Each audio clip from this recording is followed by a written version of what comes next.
and welcome to another edition of History in Your Own Backyard. My name is Chrissy Morgan, and today I'm with Dennis Simpson, town historian, and Denny Simpson, music director at the United Methodist Church in Elizabethtown, Ohio. Elizabethtown is on the far west side of Cincinnati, and the church that we're at right now has been in operation for 222 years. It is now closing due to lack of members. Denny and Dennis, thank you for being here today. Mm-hmm.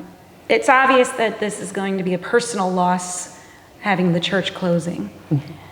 But why should anybody else know about this closing, and what makes it significant? I guess what's significant about it is we were founded in 1803.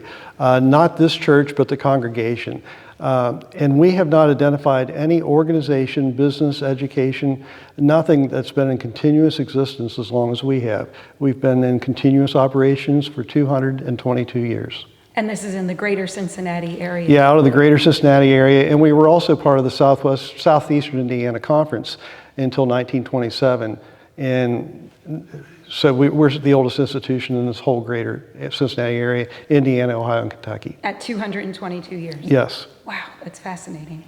The building that we're in has lighted electricity and automated heating and air conditioning. There's even a video system and bathrooms. Can you tell us what it was like when the church was first erected? Well, first of all, there was a hitching rail out here on the side for the horses and buggies to be tied up to. The street in front of us, named after a man, Anthony Wayne, Wayne Street, it was gravel. On the inside were two big potbelly stoves to heat the place. And this pew we're sitting on, which is terribly uncomfortable, that was the type of pew that people would have been sitting in. Songs such as Amazing Grace were only 4 years old at the time.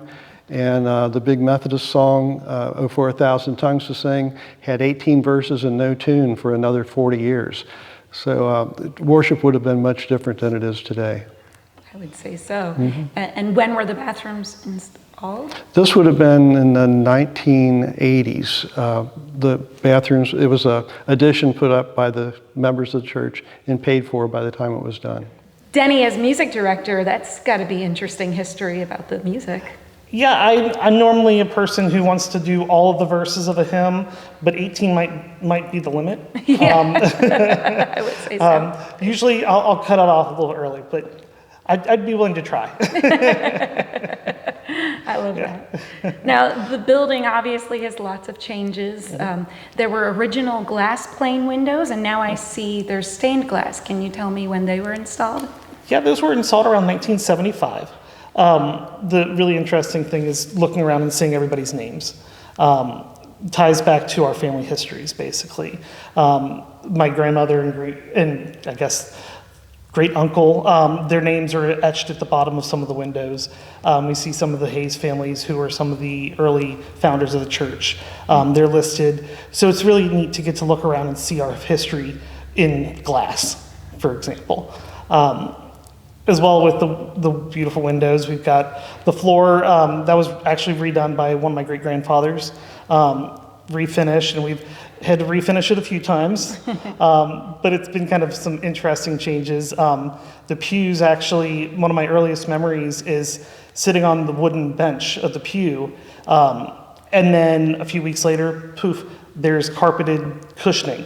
So that's kind of a neat way to remember. No, I do remember there are changes that even happened in my lifetime. Right. Yeah. Where did the stained glass come from? Oh, golly. It came from New York City, and Okay. it came in 57, not 75, so 1957. It was designed by an organization in New York City and then brought out here and installed. Dennis, you say the church was founded in 1803, but why does the etching above the door say 1866?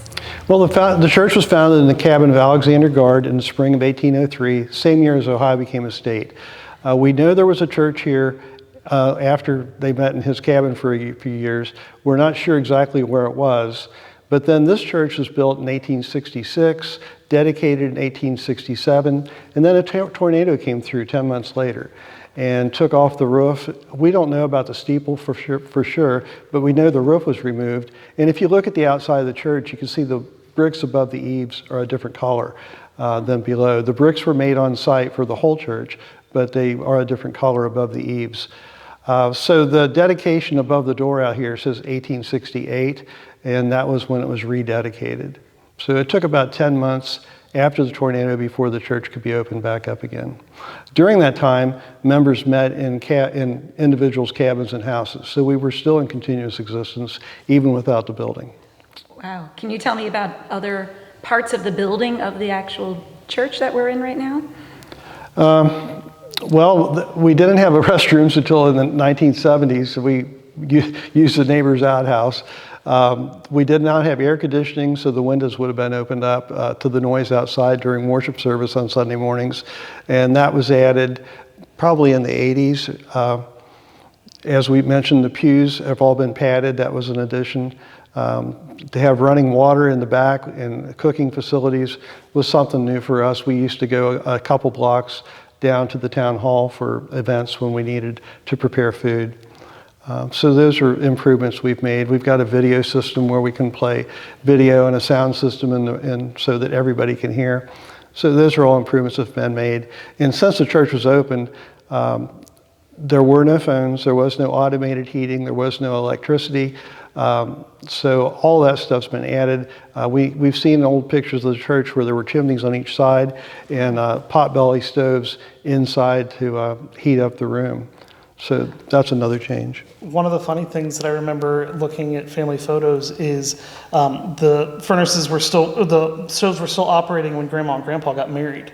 And before their wedding, the gentleman of the church came in and washed the walls up to as high as the pictures were going to be taken. Except you can see a slight line of a little bit darker wall, which I think is just so interesting to see that it's literally the life of the church. It is. In wedding photos. That's amazing. And then another thing you actually just told us a few years ago, I think, the space that we consider like our fellowship hall or our gathering space used to be the stable.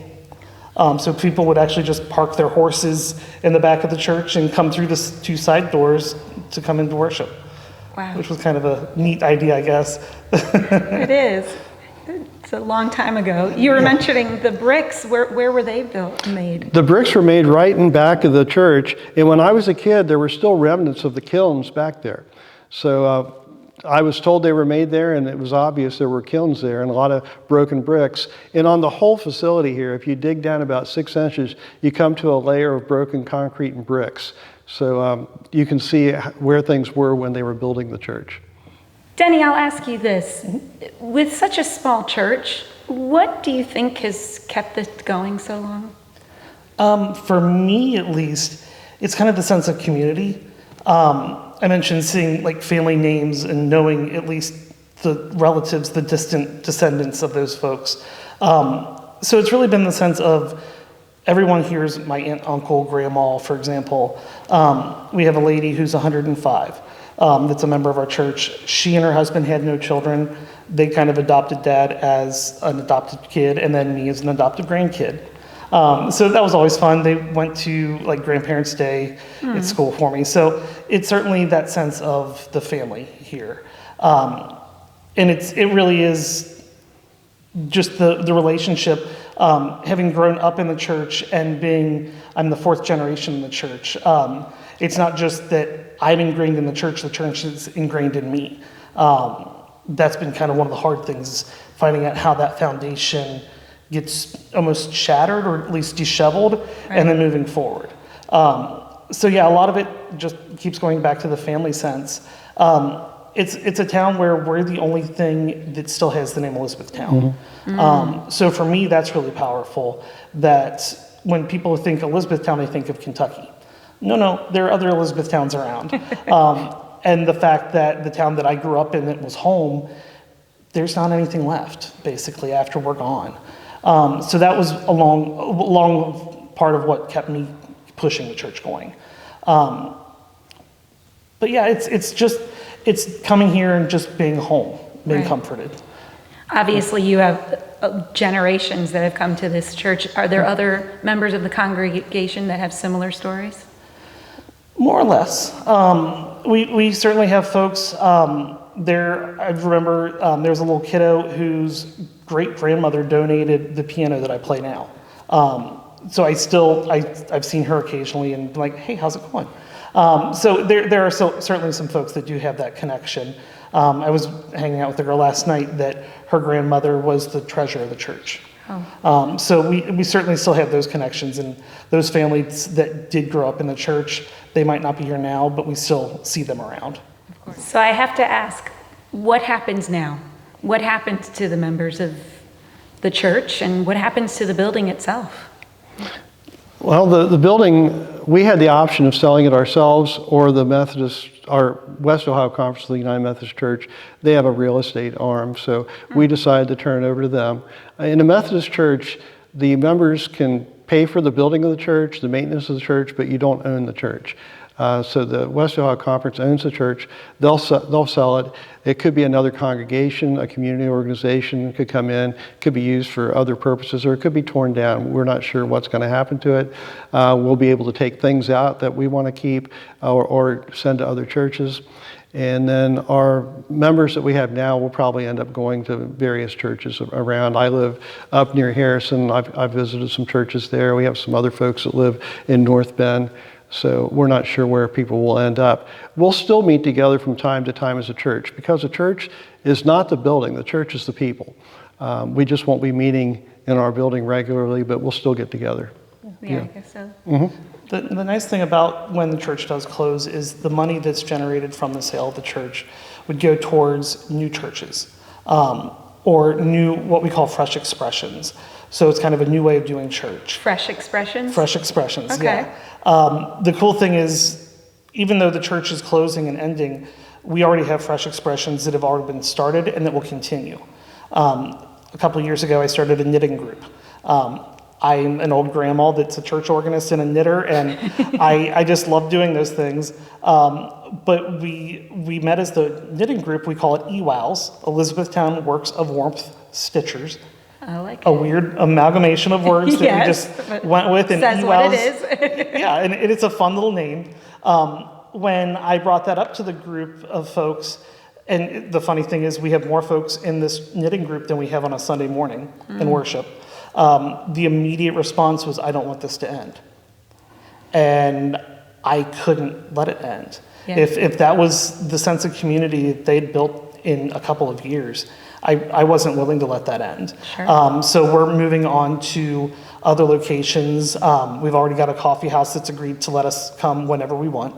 We're working with another couple of options of where we can meet occasionally. So that's a fresh expression that will continue out of our closure. We've got some other partners that we've worked with already that some of that money will be used towards these new fresh expressions. With a lot of some of the division that's happened in the United Methodist Church recently, they're really, outside of ourselves and one church in Hooven, there are no United Methodist churches in the western fifth of the state, or the county. So that's the goal, is to kind of start some new things over in this area. Probably not here in Elizabethtown, but in like the Cleves, North Bend, Harrison, a little more populated areas, because we're a tiny little town. I get it. So that's one of the really cool things, is even though we are closing, there is still legacy that's able to carry on, and I guess new life to carry on as well. Right, that began here. Exactly. With that sense of community, and the sense of community comes out in Yeah. other forms. Yeah, yeah, and that was one of the fights that I had a little bit, was there. I'm not done yet, but I also understand that I can't stay here. So how do we make those two things cooperate? So that's something I'm really excited about, is that we are able to continue carrying on in other ways, whether it be just our family of this church meeting for Christmas maybe, but also where we then go from here. Dad's talked about going to some churches north of Harrison. My husband and I already are in a Bible study at another church. I'm the associate organist at another church. So we already have about a half dozen other churches that we're going to be visiting. We have members that spouses are Catholics. They might very well go to some of the Catholic churches occasionally, or we may see them at another Methodist church. It's just time will tell. Right, right. Interesting. What's interesting is we're not going out with a whimper. We actually have a Yeah. full schedule. Even after this building closes, we have people representing us at Vacation Bible School, a joint Vacation Bible School. The Didding Group goes on, and we have money that's going to be used for the Fresh Expressions and also to plant new churches. So the building's closing, but we didn't go out with a whimper. Right. Yeah. I like that. It almost seems like it's not done yet. Right, yeah. There's a little bit of a defiance there, I kind of felt like, but I'm okay with that. Yeah, absolutely. The best kind of defiance. Yeah, exactly, yeah. Community gathering. Yeah. So you had mentioned earlier that there's writing on the bottom of the windows, the stained glass windows, and there are a lot of memories of family members that they created the stained glass in their honor. But I see above the doors it says WSCS. What does that stand for? That's Women's Society of Christian Service, which was an organization most Methodist churches in this country had. And there were a couple other organizations up there too. Because going back to when these windows were installed, you wanted to be a part of the church because that was the focus in the community. You didn't even have to be a believer, really. And so people belonged to organizations. We had a literary society here in town, a poetry society. The volunteer fire department was based here in Elizabethtown. We had Cub Scouts, Boy Scouts, Girl Scouts, Brownies. There was a school here with the PTA. If you belonged to the PTA, the forerunner of that was called the Ladies' Aid Society. And if you belonged to it at the school, you belonged to it at the church. It was the same thing. And in fact, part of the curriculum at the school was you would come to the church each day for religious instruction. So the fact that window was purchased by organizations within the church, that's a reminder that those existed at one time. Yes. The cool thing is the Women's Society actually has continued through the years. Their current iteration is known as Women United in Faith. So even thinking about when these glasses were installed in the 50s, that organization, not here in Elizabethtown, but in the global Methodist or United Methodist Church worldwide, it's still around.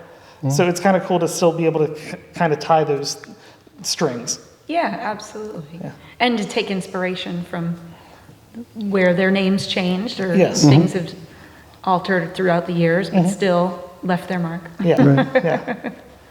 And then let me ask you both, what has made this so special being here in this church and being a part of the congregation? And I'll ask you, Denny.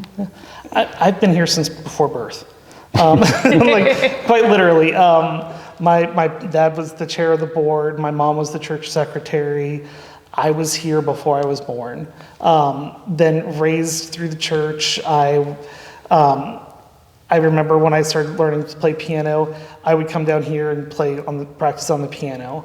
Then I would see the ladies playing the organ. I was like, that looks kind of like fun. And I would fool around on that. I was a Vacation Bible School teacher and director. A few years ago, Dad decided, I think I'm going to tap out. I'm not going to be the chair of the board anymore. So I was the one that moved in. For me, it's been interesting because it's taught me to be who I am. Whether it's in a leadership role, whether it's to kind of fight sometimes for what's right, both inside and outside the church. Because growing up as a kid, I'm gay, talked about my husband, so no surprise there. Growing up, you hear in the church that you're not welcome here. But then being a church member and a Christian, I go to gay organizations and I'm not welcome there either.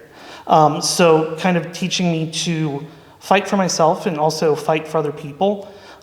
In both situations, and knowing that that's the right thing to do, because everybody needs to feel welcome, regardless of what the situation is. And I was able to learn that here, so that it's very much made me who I am. That's pretty special. Yeah.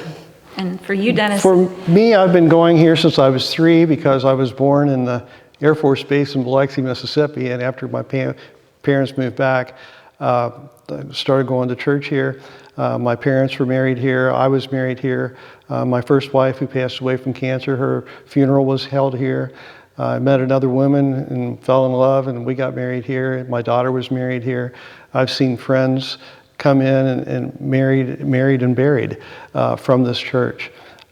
So it's very much a part of my identity, and I'm ready to move on because a lot of the work has fallen to just very few people. So we got a few people doing a lot of work. I've been mowing the yard here for 50 years, I guess, and I tell folks my salary's been doubled every year, and I'm still at zero. So. So it's, in one regard, that's a relief, and also challenges to meeting people in other churches and people I know in other churches and having a chance to grow with them. Yeah, that we mentioned with someone else the other day, is heartbreaking as this is, as sad as it is, it's also exciting. As much as I love playing the organ, there's times where I'm like, I really don't feel like picking out a hymn for tomorrow. Can't we just do the same thing we did the past 3 weeks? Right. There are certainly times where I'm excited and relieved that won't be a responsibility anymore. When we plan our monthly events or having a board meeting, I really don't feel like planning the agenda. I really don't feel like figuring out what movie are we going to watch at movie night. Sure. That'll be a level relief. Of responsibility. Yeah. And the flip side is it'll be exciting because we'll be moving somewhere else and working with new people, seeing what works at that church, bringing what worked here or what we were excited about here to a new group of people. And also, like that said, it's very few of us doing all the stuff. Right. In the new situations that we might be finding ourselves, it might be twice as many people doing the stuff, which is half the work for us, which will be a new exciting experience. That's a great way of looking at how that how that's going to work. Yeah. And then one last question, Dennis, you've been, I guess, town historian, we're calling, or you've collected a lot of stories, both to share with us as well as newspaper clippings and postcards. What has made you want to do that, to remember? I guess because this is a small community, and we're part of the Southwest Local School District, and we're the smallest. We had a school here and came from the smallest school in the district. And to go there, you're kind of nobody. So then when I started seeing some of the history of this community and how it was a self-sufficient community with all types of organizations, and the type of architecture was here was amazing, got me more interested in the history of the community. And then I found out that in a lot of these small towns, it's teachers that tend to record the information because I guess they care and they can. And being a teacher myself, I started taking a lot of that on. And people would pass things on to me. As they got older, they wanted to pass it on to somebody who could do something with it. So in 2003, I put together a history book about the church, and then I want to do the same about the community at some point. I'm finally retired from teaching, so I've got time, and hope to do that soon before I pass on. But yeah, this was a really cool community. We had a college here in town, Elizabethtown Female Seminary, had 2 churches, a Presbyterian church and a Methodist church. We've had 4 different school buildings. We had Elizabethtown High School at one point. We've had stores, lots of saloons. And we had Mayor's Court held here in the early days. So it was really very much a self-contained community, and some folks never left. They lived their whole life here in this little town. Yeah, these are things I learned through researching history. Yeah. Well, I appreciate you sharing with us today, both Denny and Dennis Simpson. Welcome. Of course. My name's Chrissy Morgan. This is History in Your Own Backyard at the Elizabethtown United Methodist Church in Elizabethtown, Ohio. Remember, travel slowly and stop often.